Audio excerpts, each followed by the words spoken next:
Hi, everybody, and welcome to another episode of the Outmarket.pro podcast. I'm your host, Mark Stein. I'm here today with Scott Drake, a social entrepreneur and leadership training innovator. After going through his own long and difficult journey into leadership, Scott decided to use his real-life experiences to help next generation leaders avoid the mistakes that he made. This led him to create his Delegation Grid framework, which he uses to help business owners fix delegation problems, reduce stress, and improve the productivity of their entire team. Scott, thanks for joining me and welcome to the podcast. Mark, thanks so much. I appreciate it. Great. So we really should start with a summary of that journey that you made into leadership. So talk a little bit about your background and what led you to this passion for the topic of delegation. Yeah, so my background, I come out of a technology background. I was a computer programmer and kind of was very good at that. I was very successful at it. I spent some time working at Microsoft, spent some time working at startups. So I kind of had a good career in that track. And like a lot of people who are really good at what they do, you get tapped on the shoulders and you're asked to lead a team, you're asked to manage a team. And, kind of as I rose through the ranks of management, I kind of made all the mistakes that there are to make in management. And most of it was around, micromanaging and not really being able to work through others. Like I was really good at doing things myself, but I wasn't good at working through other people. And it took me about 5 years to realize that I was not doing a good job. And then it took me about another 5 years to kind of figure out what to do better. And, and as I got into the executive roles and I had managers working for me, I started seeing them have all the same struggles that I had been through, right? They were the experts who suddenly were expected to lead and work through other people and set their expertise aside and be able to delegate and do those kinds of things. So I thought there's got to be a faster way to teach this. And yeah, when I couldn't find the way to do that, then I kind of embarked on a research project and invented it. I was working at the time in medical education, so I kind of have an education background as well. And I took some of that knowledge and expertise and said, how do we teach delegation? How do we shortcut this and make it easier to learn? So that's a little bit of my background, and then kind of how I ended up in this direction. Right, it was to solve a problem that I needed to solve for my team.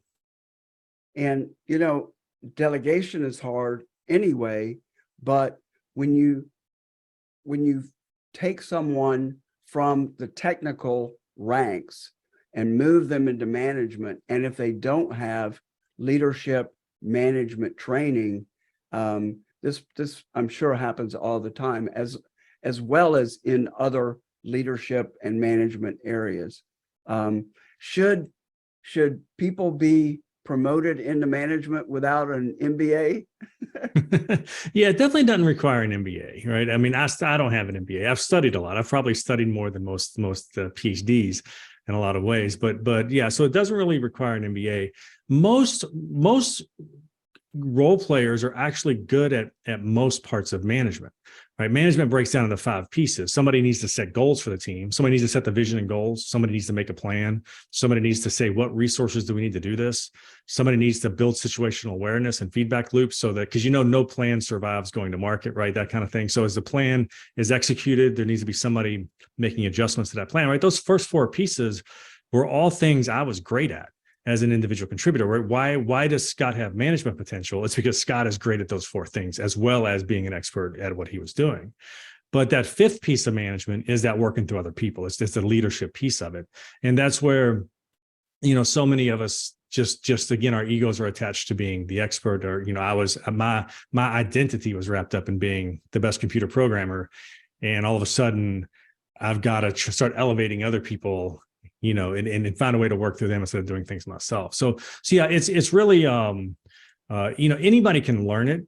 They just got to want to, right? And it doesn't require an MBA.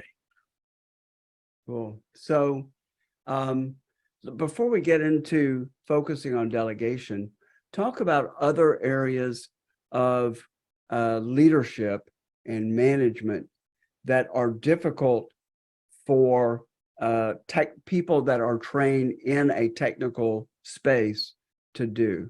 What are some of the other pitfalls, leadership pitfalls, when people move from that technical specialized role in the management? Yeah, so a lot of it comes down to there's kind of three parts. There's the skills, right? So there's just certain skill things like delegation is part of a skill. There's also what I call the will, right? You got to want to do it, right? You got to want to detach your ego from being an expert in whatever you were before and attach your ego to something new, right? You've got to want to do that. And if you don't want to do that, then you're going to struggle. No matter what kind of skills you have or anything else, you're just not going to do very well.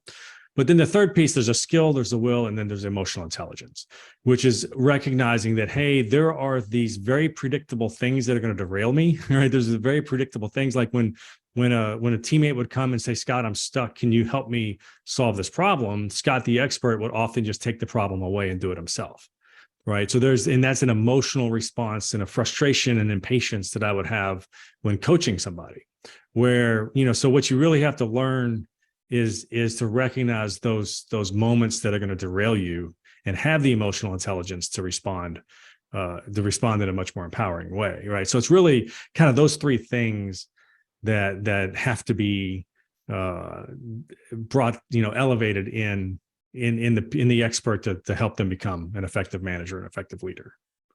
Emotional intelligence is a term that's bannered about a lot in management circles these days. Should we step back and talk a little bit about emotional intelligence, maybe give not a dictionary definition, but a working definition, and talk about what that encompasses? I think it's pretty important. Yeah. I mean, if you've ever heard the phrase, hey, that person's emotions got the best of them, right? You think about that, you hear some of that kind of stuff. And emotional intelligence was kind of discovered back in the 1980s by researchers. And they were kind of looking at the statistic that people with average intelligence outperform people with high intelligence 70% of the time, right? So if intelligence, if book smarts, if raw brain power isn't a predictor of success, what is a predictor of success? And what they ended up discovering is this thing called emotional intelligence, which is really an ability for people to recognize situations where they emotionally respond in ways that aren't productive. They get frustrated, they get angry, right? They get they feel guilty delegating things instead of just doing it themselves, right? There are all these types of stressors and things that cause us emotions. And it's really about recognizing the things that cause us emotion and then being able to have that self-control to say, I'm not going to act on this. I can feel it and I recognize I feel it, but I know it's not healthy to act on it. So it's really, it's four things. It's understanding my own emotions and being able to control them. And then it's also being able to recognize the emotions in others and then being able to build good relationships and healthy relationships with people, in spite of the emotional things that can kind of sometimes get in the way. So it really is, it is the most important thing, in my opinion, for leaders. It's if they can't or won't or don't want to do that, then they're really going to struggle as a leader because there are so many things that are going to trigger stress and emotions that you just have to learn how to manage yourself when you're in a management role, right? It's just a different level of stress than as a role player. Has it been studied and documented whether males, the difference between males and females in terms of emotional intelligence? Yeah, I don't know. I haven't personally seen anything, but I haven't really sought that out. So yes, I'm not sure. Okay. You reminded me of a story. When I was in college, I had a math TA, and he said he had just gone through his interview for graduate school in mathematics, and the interviewer looked at his scores, and there's, like a lot of these standardized tests, there's the math part and the verbal part. And the math he was almost 100%. Mm-hmm. And the verbal was like 30 when they give you 25 just for showing up. Yeah. And the interviewer was scratching his head and digging and looking into his records, and he goes, excellent math score, but with a verbal score of 30, our records show that you shouldn't even be able to talk. So, and I think that's a prime example that the sciences, the technology tend to draw left brain people into it that don't necessarily have not necessarily exercised these skills. Yeah. So let's move into delegation. Unless there's something that we really should talk about before that. Any other precursors? No, I don't think so. I think we can get into it. Okay. So this is a challenge for probably almost everybody. So first of all, why is it so difficult? What are the obstacles to us delegating effectively? Yeah, so there's three that I kind of point out a lot. And first is that a lot of people kind of struggle in management as a whole because they don't understand what it means, right? What does it mean to be a manager? Like the first time my first role as a lead, as a manager, I had left Microsoft and I was back in my home in Kentucky, and I got a call from my boss from Microsoft who had left and had gone to Silicon Valley to start a company. He's like, "Hey, Scott, you want to come and run a team for me?" And I said, "Sure, that's great. That's the type of opportunity I was looking for," right? But I got out there and I didn't really understand what it meant to be a manager, right? So it was really easy for me to keep falling back into my old work of being the doer instead of being the leader. So why do people struggle to delegate? Why do they just don't really, number one, they're never even trained on what it means to step into that new role and what that new role is. That's one. The second we talked about a little bit, which is that their ego often remains attached to the job. So Scott was still his ego was very much attached to being a computer programmer, not leading other computer programmers. So in a lot of times we put people, especially the younger managers, have to wear both hats, right? Sometimes they need to be a doer and sometimes they need to be a leader. And that's the hardest thing to do, is to switch hats, right? And we put it on the most inexperienced manager who has no idea they need to do this, right? They don't need that. They don't know that I have one mindset when I'm doing one type of work and a different mindset when I'm leading, right? So that's part of it. And then the third is, they don't really have core skills in delegation, right? Delegation is, tend to take a kind of a simplistic view of it. We think, oh, we got to delegate tasks. We've got to be able to tell people what to do. We got to be able to show people what to do. But there's really, delegation is kind of a broader topic in that you have to delegate tasks and problems and then management responsibilities. And there's different things we have to delegate, and those all need different strategies. And there's different levels of trust with people, and those all need different strategies, right? So it's kind of a little bit bigger field than people think. A lot of people just take a very simplistic view to it. So it's really kind of those three things are part of what make it hard. And so what's your advice? Give us a lesson. Yeah, so it really does come down to the skills, the will, and the emotional intelligence, right? So the skills around delegation are kind of what I learned and kind of what I built into my training. Like, what was I missing when I was starting out? Like that first 5 years, what was I missing? And then the next 5 years, what did I learn? What did I figure out? And I did figure out there's three types of things we delegate. We delegate tasks, which if you think about a business, there are systems in place and you can show somebody how to do it. And most people are just following the system. It's like a recipe at a restaurant, right? You just follow the recipe, right? You can teach people to do it. You can show people how to do it. It's pretty straightforward. There's problems, which, a lot of times the businesses are also full of problems. Like there are exceptions to the recipe. Like, hey, we run this process normally, but here's something that's a little bit weird. Here's an odd case. It doesn't really fit. Right? How do we solve this problem and do it differently? Or how do we, we're bringing a new product to market. We're going into a new market. We're introducing new technologies, right? Some of those kind of things are problems, which you need to be able to delegate, right? You need to be able to work through somebody else to solve these problems. But that requires a completely different type of delegation, because you can't show them how to do it. It's not a process you can train people on, right? You need to go through an inventive learning process. But instead of doing it yourself, you have to let somebody else do it. You have to coach somebody else through that process of problems. And then the third type is again, management responsibilities, where like when I was in my last executive role, I was responsible for all the technology, but I would carve off parts of my responsibility, like our cloud infrastructure and some of those pieces, and delegate them to other people. And what I'm delegating is the planning, and is the organization of resources, and is the building situational awareness and those kinds of things. So I'm delegating something completely different there, right? I don't want to have to do the thinking there. I'm delegating the thinking off to somebody else. So it's really, that's the first big thing I learned, is that I had much too simplistic of a view of it. I was just trying to turn everything into a task, which is why, the manager ends up working 80 hours a week and the team is bored, is because they're trying to do all the thinking and then delegate a simpler task. Where what they need to do is be able to build skills up in all three of those areas to be able to delegate different types of things. So I'll pause there. There's another thing that's kind of part of that, but I'll pause there and give you a chance to ask any questions on that piece of it. The ability of the assignee is really important here, I think. What's the extent of their expertise, their knowledge, their emotional intelligence, their ability to problem solve. And, I think it's hard to assess that. Sometimes when you think they are capable, they don't pan out. So that's probably the first question mark that comes to my mind. So that actually segues perfectly into the second piece, which is that there's three different types of things I need to be able to delegate: tasks, problems, and management responsibility. But then I needed to be able to delegate at different levels of trust.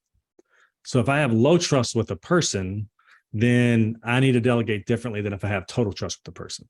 So if I have a new relationship with somebody and there's no external proof, then I need to be able to give them something, right, that lets us work together so that they can prove themselves and I can learn what that person's capabilities are. And one of two things needs to happen. Through that work, trust needs to build so that I can begin to hand off more and hand off different things and interact with them in a different way. Or if I recognize that they don't have the skills or capabilities that I may have thought they did, then I can put them into performance management. At that point, I can either start training them or shift them into different roles or those kinds of things. So I was trying to just assume that everybody was competent. And then I would get frustrated, right? And that's, again, that goes back to the emotional intelligence. And I would just start taking things away and they would get frustrated because, number one, I wasn't communicating well. I wasn't delegating well. I wasn't, I wasn't doing a very good job in any level of delegation. So everybody just ended up frustrated. So yeah, so there's 4 levels of trust, right? 3 different types of things you need to delegate. So there's 12 strategies.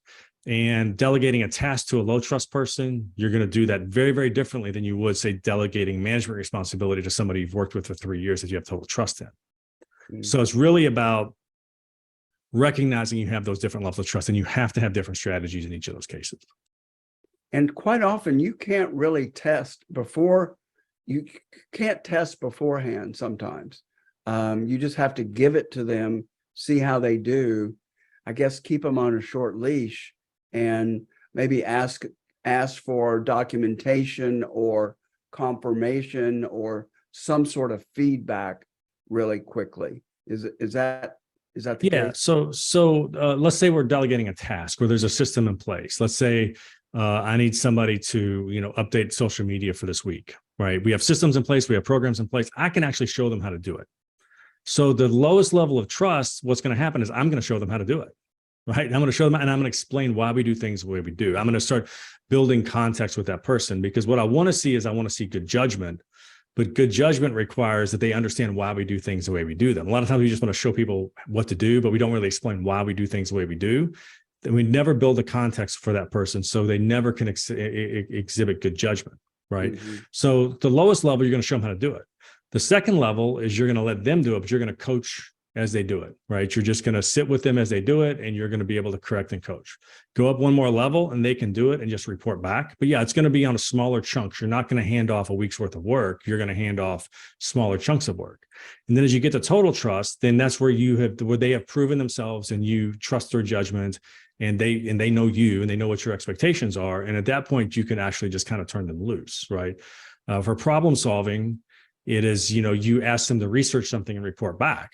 You don't say, hey, go solve this problem and come back with a perfect solution. You just say, go do the research. And then you go up a level of trust and you say, well, research it and make a recommendation. And let me know why that recommendation, right? Third level of trust is you just say, decide and tell me what your decision criteria was. And I may adjust that 10% of the time. I might come back and say, hey, we learned something in that learning loop. We learned something there that I want to change.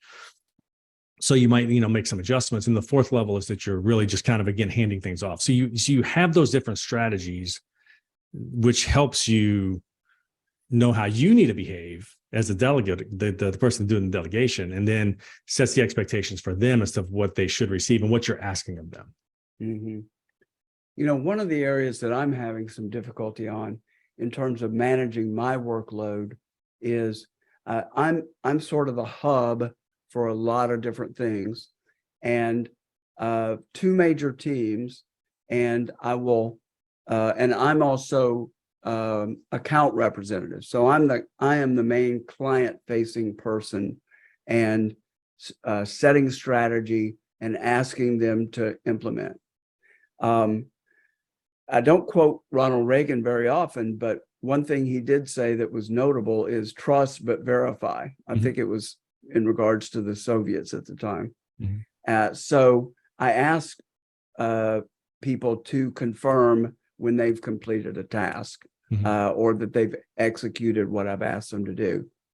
And that follow-up to monitor just their confirmation takes a fair amount of time, because I do need to look into it and be sure they understood me, be sure I explain things clearly.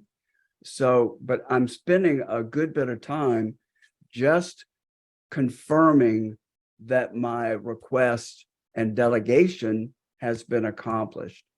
I have a high level of trust for both people that are in these roles. What mainly could happen would be miscommunication. They didn't get an email, they didn't see an email, they misunderstood something. But if I could, and I'm not sure I can offload that checking up on. So what are your thoughts there? But and one other thing, if I could trust that those things are going to happen in the way that they're happening, then I could stop asking for that confirmation. There's some risk there. But so what are your thoughts? That's a real life example, and it takes a good bit of time. So the first thing is that management takes time.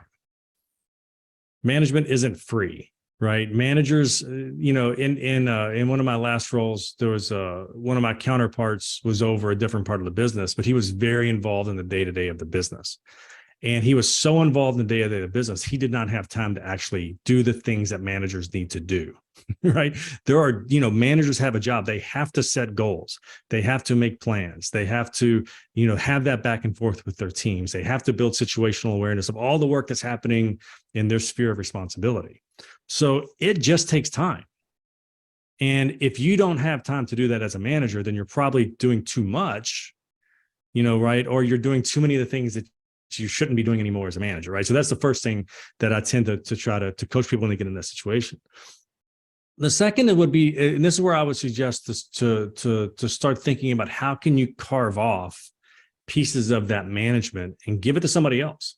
You can delegate the management itself to somebody else. So then what would happen is, instead of you having conversations 3 times a day as problems are solved or tasks are carried out, right? You have delegated off a lot of that follow-up work and a lot of that management work to somebody else. And then you would have maybe a weekly reporting meeting with that person. So once a week, you sit down with that person, and it's more of a, here were your goals for the week. Here's the, for your sphere of responsibility. Here's how we judge success. Here are the things that we measure.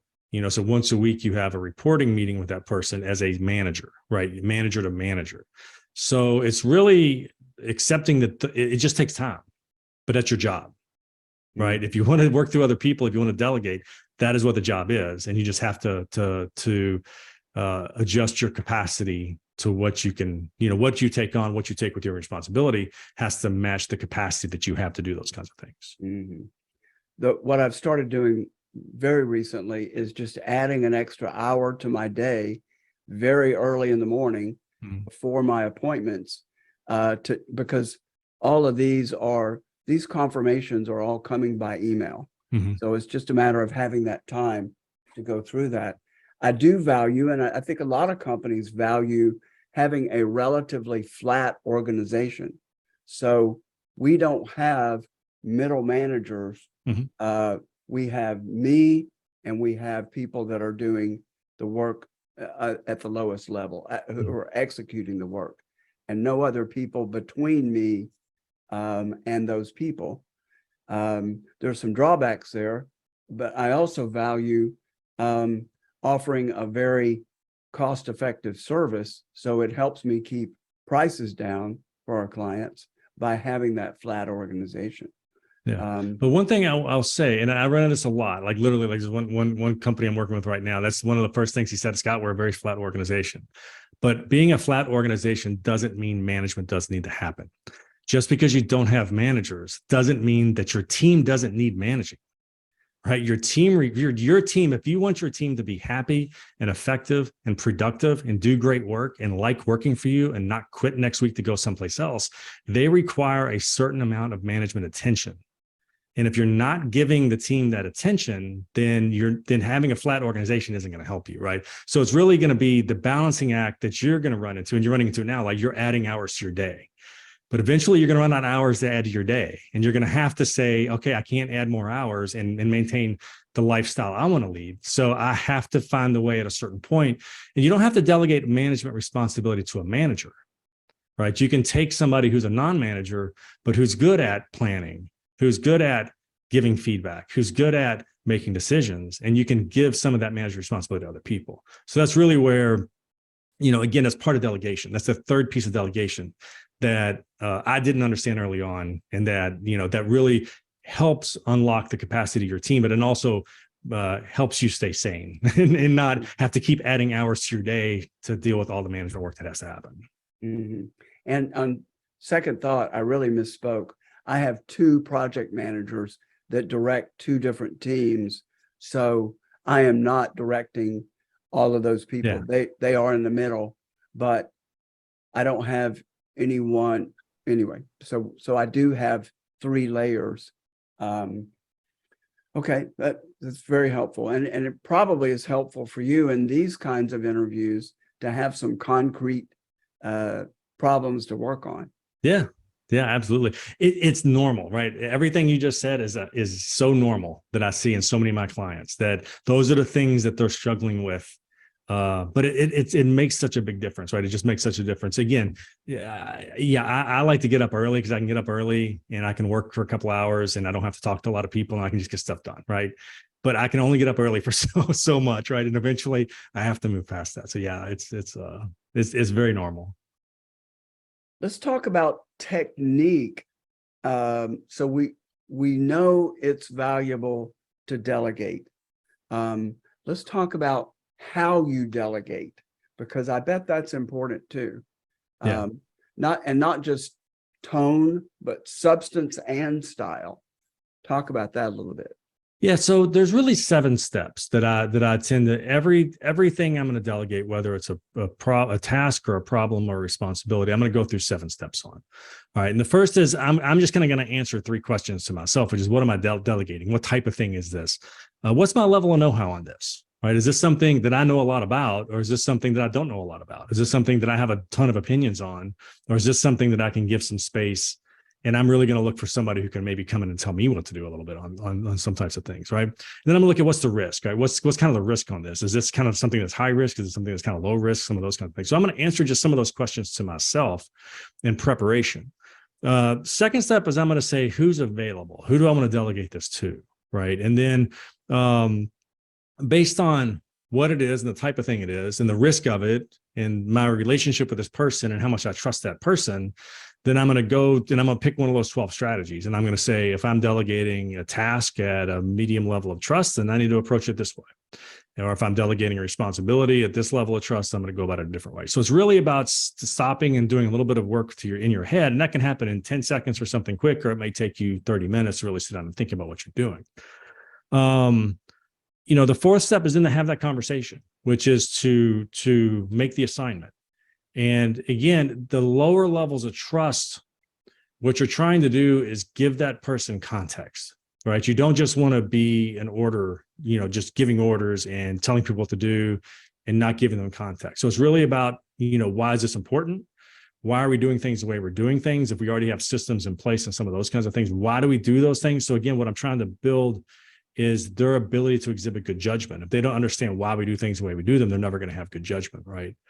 So that's kind of the fourth. The fifth is negotiate, which is basically to say you're having this conversation with that person, but what are the check-in points? Like, again, if it's a low trust situation, check back in with me in an hour, right? Work on this for an hour and let's talk about it again.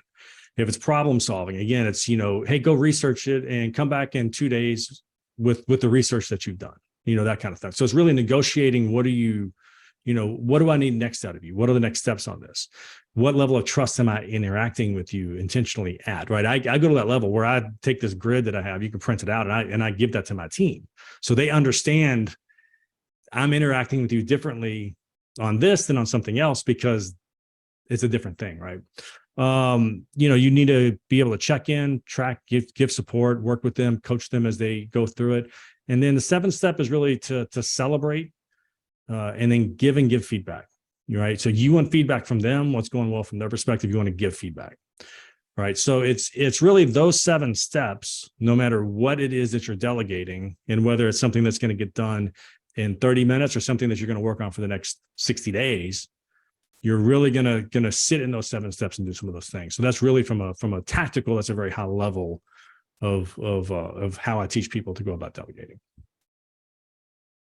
How do you know when you're not doing it well? What kind of cues do you get from your reports? I don't know if that's the proper term, but from the people you're delegating to, how can you tell when you're not doing well? Other than the obvious, they're quitting, like dropping like flies, and lots of conflict in the workplace. I don't know. How do we know when we're doing it well?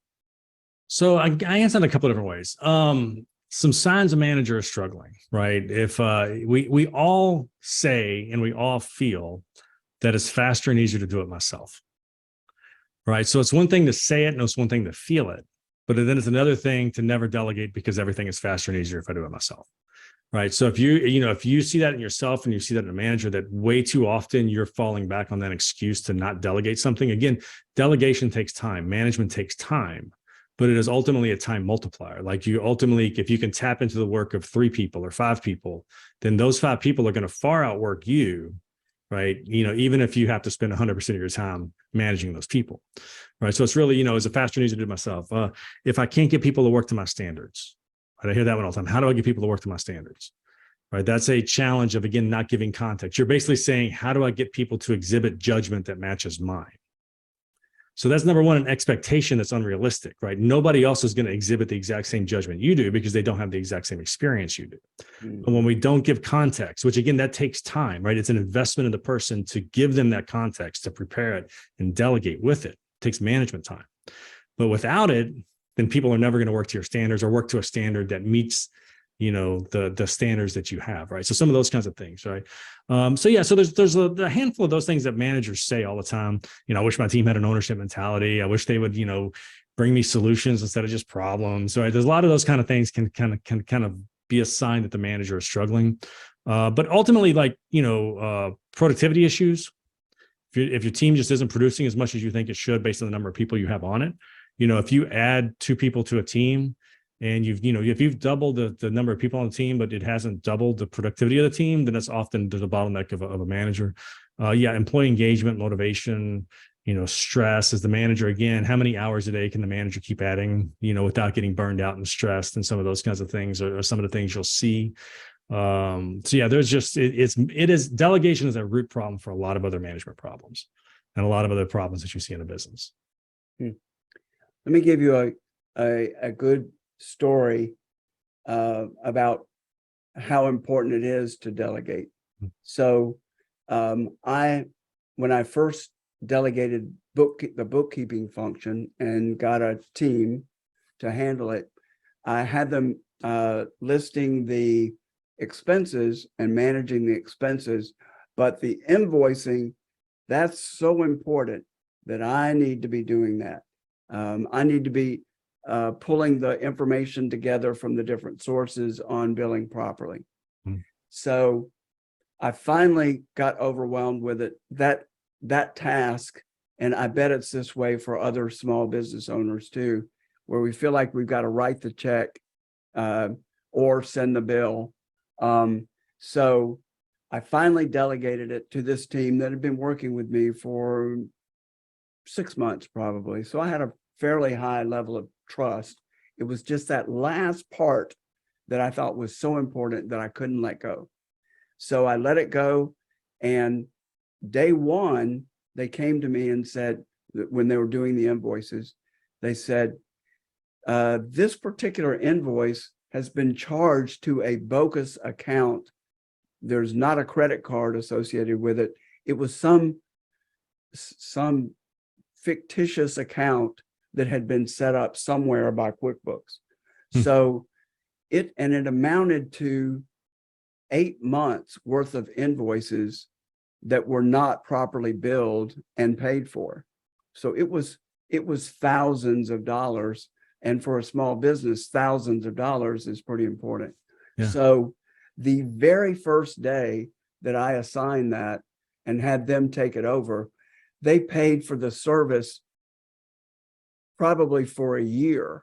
Yeah. Just with that one mistake. Yeah. I mean, people are better than you. Like, you can't do it. You can't be great at everything.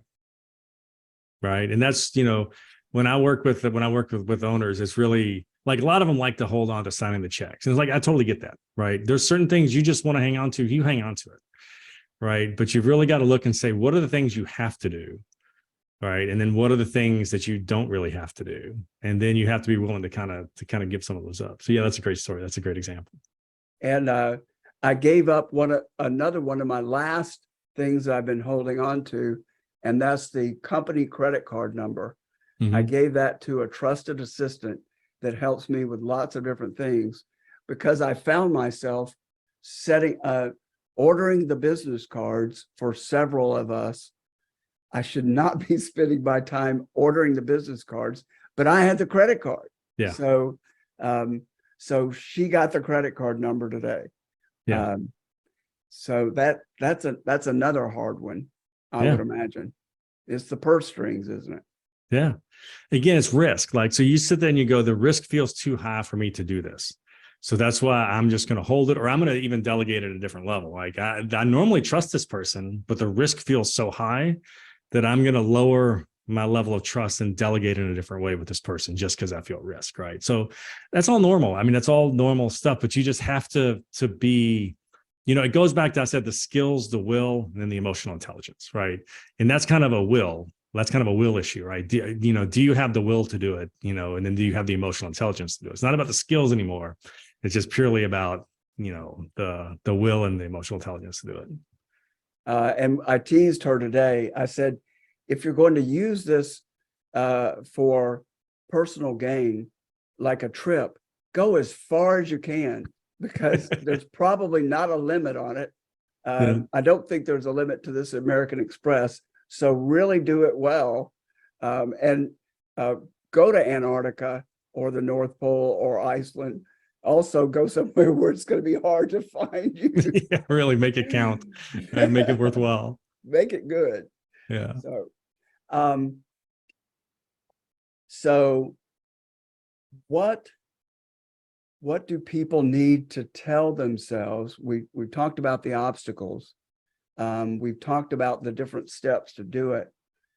We've got to reorient ourselves to make this happen and to feel free to do the delegating. So what are the sorts of things that you tell your clients and that clients need to continue to reinforce within themselves to be successful at delegating? So that really touches on the will piece, right? The skills, the will, right? You got to have the will to do it. You got to want to do it.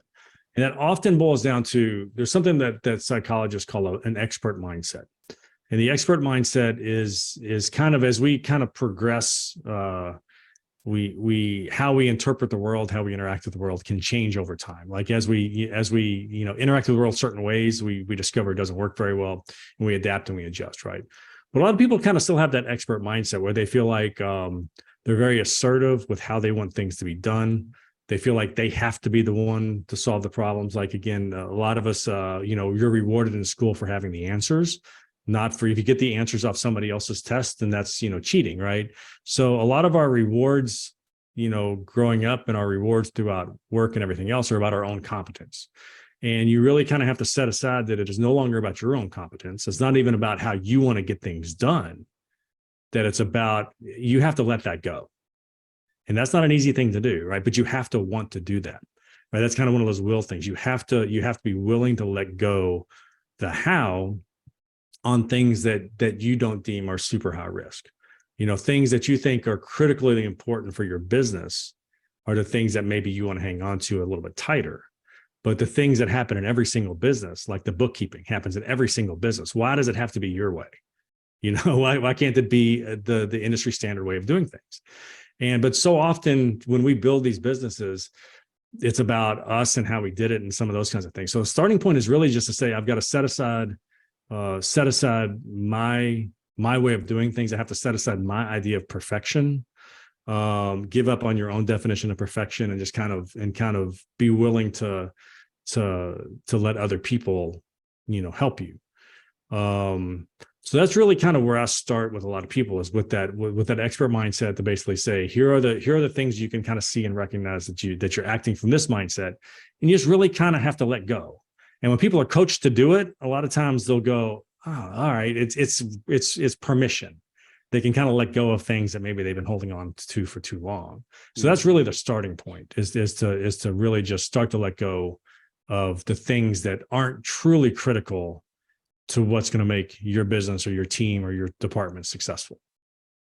I think one thing that's helped me let go some is of that phenomenon is shifting to allowing myself to make mistakes and allowing my team to make mistakes, and having a growth mentality, that I'm learning, I'm changing. One thing that I say to my team is, let's work not to make the same mistakes. Let's make different mistakes. We're going to make mistakes. It's going to happen. We're human, but let's make different mistakes. So I think normalizing the fact that we're learning, we're growing, we're changing, and giving myself that permission perhaps helps me give my team that permission. Can you speak to that? Yeah, absolutely. And that's absolutely core to problem solving, right? So you have tasks where you have a system and you can teach somebody how to do the system. And then you have problems where you don't really even know when you start out exactly what the final solution is going to look like. You can't necessarily teach somebody how to do this. You can't really train them how to do it. But when you solve problems, you go through 6 steps. And the 6 steps are very predictable, which is that you set the goal, or you state the problem. You define as best you can the trade-offs, like, are there cost factors, time factors? When do we need this done? What does success look like? You try to set some of that kind of stuff. 3rd step is you brainstorm options. 4th step, you choose an option. The 5th step is when you get to planning and implementing. But as we talked about earlier, you get to that plan and implement, and you realize, okay, this won't work, right? We've learned something new here, right? This is a learning loop that we have to go into. And when I learn something new in that 5th step, I have to go back to step 1 and say, does this change the goal? Does this change our objective? Does it change any of our decision criteria? Do we need to brainstorm new options? Do we need to choose a new option? So you end up in these learning loops. And when you do the work yourself, those learning loops happen mostly in your head. Right? You don't really realize that you're failing, you're making mistakes, you're having to go back to step 1 and start over. But when you delegate that problem to somebody else, those learning loops become very, very obvious, because now there's communication between you and another person. They're coming back to you for clarification. And a lot of times, like, young Scott would get super frustrated. Right? Why is this happening? Like, I can't trust this person. But it wasn't that they didn't deserve to be trusted. It wasn't that they weren't competent. It's they were in a very natural discovery process of solving problems. But I didn't have the knowledge of that, right? So that is actually exactly what I teach. Like, when I teach problem solving, I teach those 6 steps of solving a problem. But that what you're delegating is those learning loops. And when you assign that to a person, you explain that hey, you're going to get into this, and we're going to change our mind. We're going to learn something new, right? I can't perfectly define a successful outcome right now, because we need to learn on this for a week and then figure it out, right? So that's truly, yeah. So that is one of the things, the core things that you have to master in delegation is this idea that you learn as you go, and you have to be comfortable with that.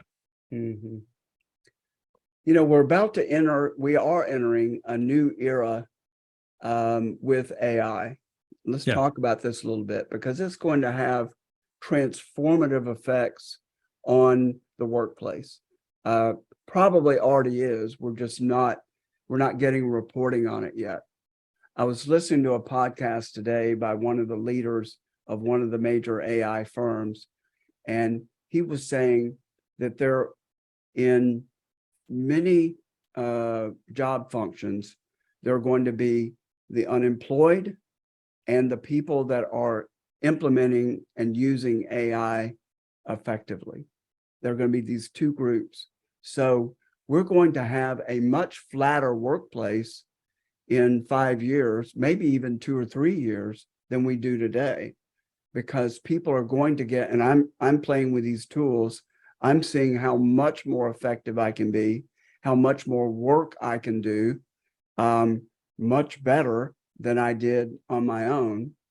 So we're going to have one person doing the work of 5 instead of, and in technology, on this guy, I'll try to get the name of him, Imad Mustaki. Mm-hmm. I'm probably mangling it. He's one of the founders of one of the AI programs. And now I lost my thought.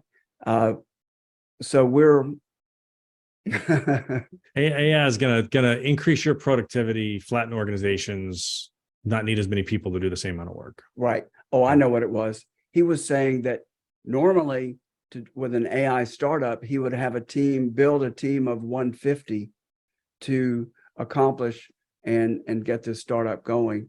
And now it can be done by 3 people, especially with writing code. And he's saying, good thing you got out of the programming business. He's saying 3 years, there will be no coders. Mm-hmm. It'll all be AI doing it and checking it and debugging and all of those things. Mm-hmm. So how is that going to affect? We're going to be doing more. There'll be fewer people doing it. I don't know. Have you extrapolated and begun thinking about this future?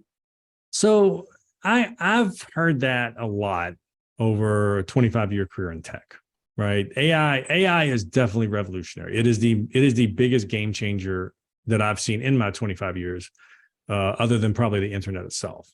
But I think back to one of a company I worked for about 10 years into my career. They basically used to have a bunch of really smart math major analysts doing a bunch of spreadsheet work, and we were able to take technology and automate all that work so that they could then go on to do higher value things. And those higher value things they were doing turned that $10 million company into a $500 million company. They never would have been able to grow that company like they did or leverage the brain power of that team had that team continue to waste its time on repetitive low value things, right? So AI is a multiplier in that effort, but I think we're still a couple of decades away from an AI saying that company still needed analysts who understood the context and what was important. Right? AI is good at finding patterns. AI is good at extrapolating and potentially making predictions, but it still needs a human, right? It's not capable of doing all that without a human. Same thing with programming. It can produce the code I ask it to produce, but it doesn't know what it should produce, right? It can produce it more efficiently than I can write it by hand, but it doesn't know what it should do. A human still has to sit there and tell it what to do. So, but I think what it is going to do is it's going to make humans much more efficient, much more productive, those who learn how to do it. It's still, I don't think it's going to be able to, it's going to, you look at the core management functions of setting visions and goals. Can AI replace that? No, I think it's going to augment it, but it can't really replace it. Can it make a plan? I don't know. Can it plan better than a human? I'll believe it when I see it, right? Does it know what resources are really needed to execute this plan, to put this together, to deal with the constraints, to deal with all these kind of things, right? So if you look at a lot of the work, especially of managers, of delegators, of things that happen in a business, I'm not sure what of that AI can truly replace. Is it going to be disruptive? It's absolutely going to be disruptive, but I don't fear it the way I think a lot of people at this point are kind of fearing it. Mm-hmm. Do you think there's much doubt that organizations are going to get flatter and or let's just say do more with fewer people? And what does that do to delegation if you don't have as many people to delegate to? I don't think organizations are going to get flatter, because again, I think even look at like somebody like Google. Google said we don't need managers, so they tried it, and then they figured out, oh my God, we need managers. Right? It was this idea of people need to know what to work on. People need to know what their priorities are. Somebody needs to think about this work and make plans, and then gather and organize the resources. Like that has to happen. That can't not happen. And just because an organization is flat, what that means is that it's either an inefficient organization where things aren't happening that need to be happening, or there are non-managers doing that management work. So so I don't I don't see it being disruptive to the way humans interact with each other. Right. I think from a collaborative standpoint, from a delegation standpoint, I think we need to improve. That's part of my mission, is to help people really collaborate and interact better together. I don't think AI is going to change that a whole lot. I think it's going to speed up problem solving. It's going to speed up analysis. It's going to speed up some things, but I don't see it disrupting or changing the fundamentals of delegation or management. At least not right now. Now, they'll prove me wrong. it's that's what industry loves to do. But at this point, I still feel like there's just too much of that human element that AI is decades away from truly replicating. Mm-hmm. Although it's growing and changing so fast, evidently, that we could be at AGI before we know it. So it is, like I said, it is the for the last 10 years, I've watched technology called blockchain get just all this press and all this stuff. And I've always been like, okay, blockchain is an interesting tool for a very specific problem. I've never understood the hype it's gotten. It's been, companies I've worked for and clients I've had in the past are like, how do we get blockchain into this? And I'm like, you don't need it. It's not a tool that you need. It's not going to help us at all. But I've also, for the last 10 years, been working with AI, and AI has always been, in the last company we were doing adaptive learning and some different things along that line, where we were using AI and machine learning and a lot of different types of things. It's getting simpler to do, right? But to me, AI deserves the attention. Like all the attention blockchain got for the last 10 years should have been on AI. Like companies should have been investing much more heavily in AI, and that should have been the thing that's been getting the attention. I think it's going to fundamentally change a lot of things in the next 10 years. And it's going to be exciting to watch. And I think, people just need to embrace the uncertainty and stay flexible, because change is happening much faster now. And that's also part of the manager's job, right? If you look at how will a human solve this or help in the situation that AI can't, right? It's really going to be managing that team through the uncertainty, through the change, through all of the things that are coming down the pipe much faster, and keeping that team engaged and happy and not quitting and not afraid. That's what a manager can do, right? That's what a leader can do. And I don't think AI can do that yet. Mm-hmm. I agree. And I'm old enough to remember the first PCs, Mm-hmm. And all these technological developments. And I'm a technophile. I love all of it, and I have never been more energized Mm-hmm. Than I am today in terms of technology and changing so fast. Watching videos about these new technologies and these new tools, and I'm using it as much as I can. I know we're getting off topic here, and we'll wind That's up okay. here in a second. But having another techno person to share this with, I think is important or valuable for me. And as an example, I used ChatGPT yesterday to generate some prompts for Midjourney to create some images. So I'm using one to help me create in another. So I use ChatGPT almost every day. There's another tool I just started using called Copy Coached, which I was able to kind of, similar to you, create some stuff in ChatGPT that I then fed in this other thing. And this thing helped me put together and answer some marketing questions that I've struggled for years to kind of structure some marketing stuff in a certain way. I haven't been able to connect the dots or have the creativity to do this one type of marketing or to this type of a statement.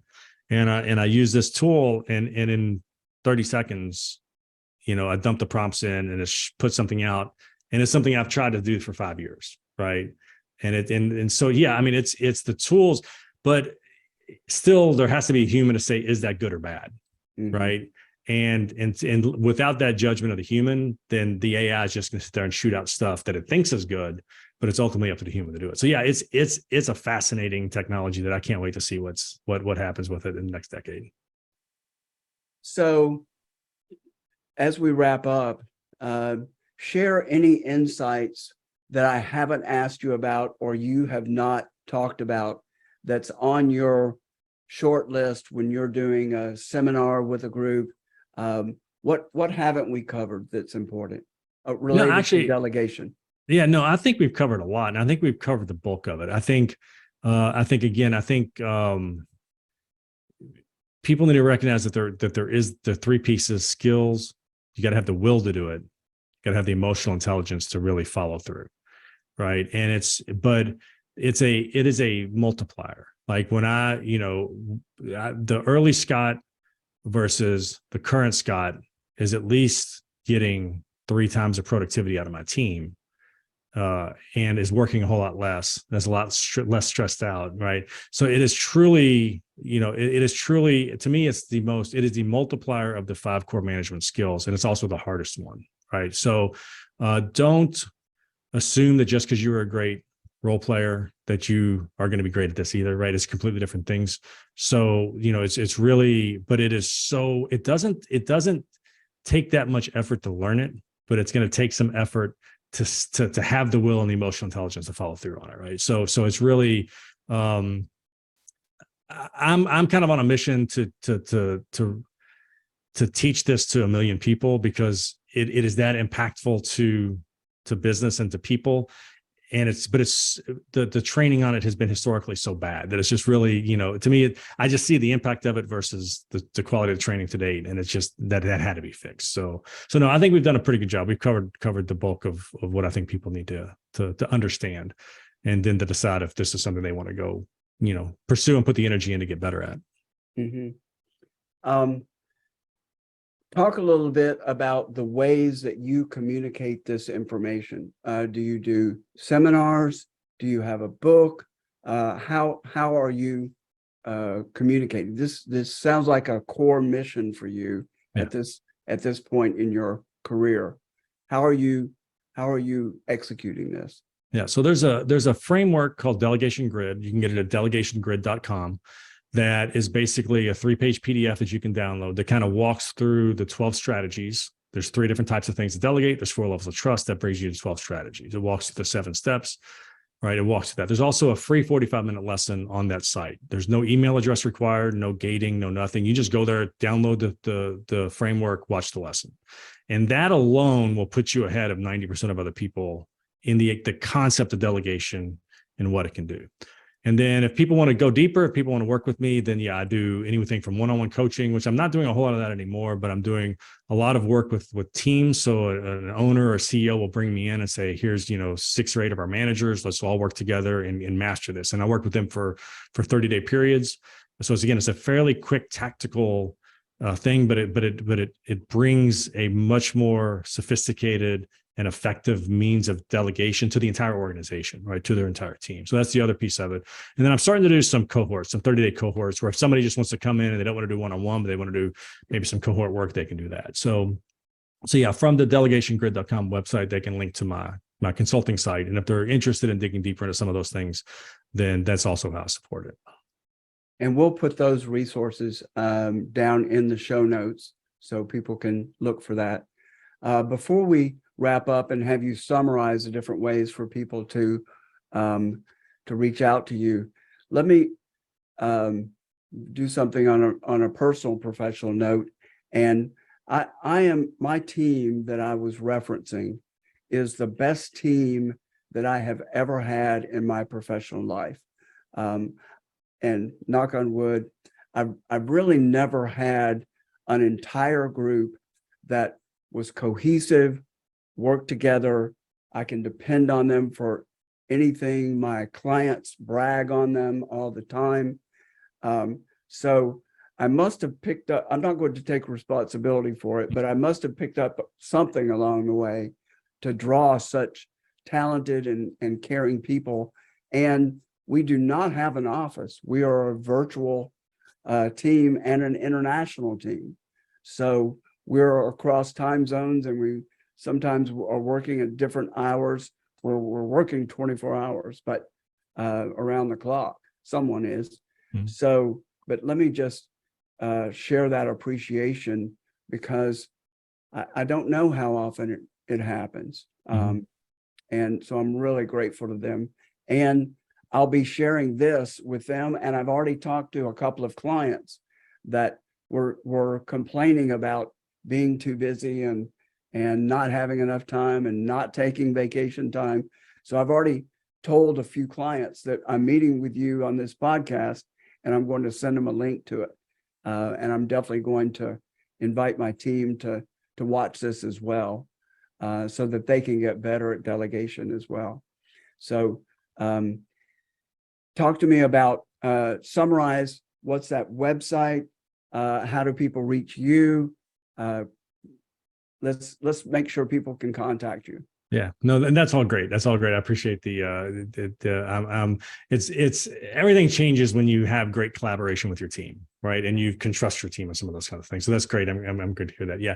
Again, the best place to get started is on the website, delegationgrid.com. You can watch a free 45-minute lesson, download the framework itself. And that is enough for most people, right? That is, that is enough for most people. And if people do want to dig deeper, and really get into, a lot of people will do that and they'll understand the skills of it. But when they go to start implementing it, they recognize, okay, maybe I don't have the will to do this, or maybe I'm lacking the emotional intelligence and I need to work on some of those pieces. And that's all perfectly normal, right? That's all what we all go through that, right? So if they're looking to shortcut some of those things and bring in somebody that can help them, kind of get traction a little bit faster, then that's where they can work with me in a consulting or training way.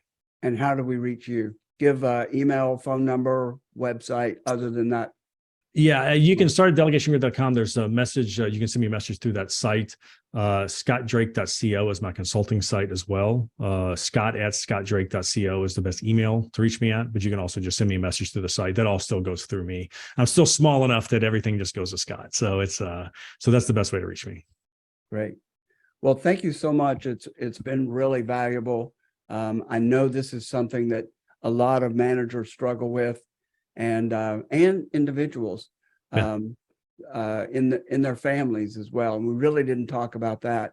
So maybe we can schedule another one to talk about proper delegation in our personal lives or our non-professional lives, volunteer opportunities, that sort of thing. I would imagine some of the principles will apply, but there are probably some nuances that we could talk about there. 100%. My wife will tell you that Scott was not a good delegator when Scott was first married. So it's a lot of the same stuff. It's a lot of the same things of collaboration and work with people. So yeah, it's really in every aspect of life, it's the same thing. Great. Well, this has been really valuable, and I thoroughly enjoyed it. And thank you for letting me share some of the more personal parts of it. And hopefully those concrete examples were helpful for the audience. Yeah, Mark, thanks so much. Yeah, thank you so much. I appreciate the time. So thanks to Scott for joining me today to talk more about delegation and how he helps business owners improve their own delegation strategies. Be sure to check out his information down in the show notes that we'll put there. You can also learn more about Outmarket Pro in the show notes, just go to our website, www.outmarket.pro. If you enjoyed the episode, please leave your thoughts and comments down below. Don't forget to subscribe, hit the like button, and hit the notification bell. We do this almost every week, have different people on with different aspects of business, consulting to share with you. So thanks again, Scott, and to everybody that tuned in. We'll see you next time.